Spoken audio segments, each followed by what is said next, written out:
আসসালামু আলাইকুম। আজ আপনাদের জন্য বেগুন ভর্তার রেসিপি নিয়ে এসেছি। ২টি বেগুনকে আমি ভালো করে পুড়িয়ে নিয়েছি। এবার উপরের বেগুনের চামড়াগুলো ভালো করে পরিষ্কার করে নিচ্ছি। পোড়া চামড়াটা পরিষ্কার করে একটা বাটিতে নেওয়ার পরে ভালো করে বেগুনটাকে ম্যাশ করে নিতে হবে।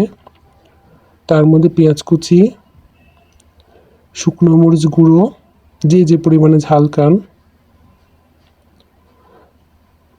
ধনেপাতা কুচি, সামান্য পরিমাণে লবণ আন্দাজ অনুযায়ী,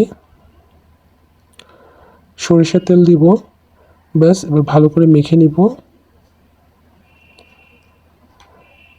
ভালো করে মেখে নেওয়ার পরে এবার পরিবেশন করব সুন্দর করে একটি ডিশে।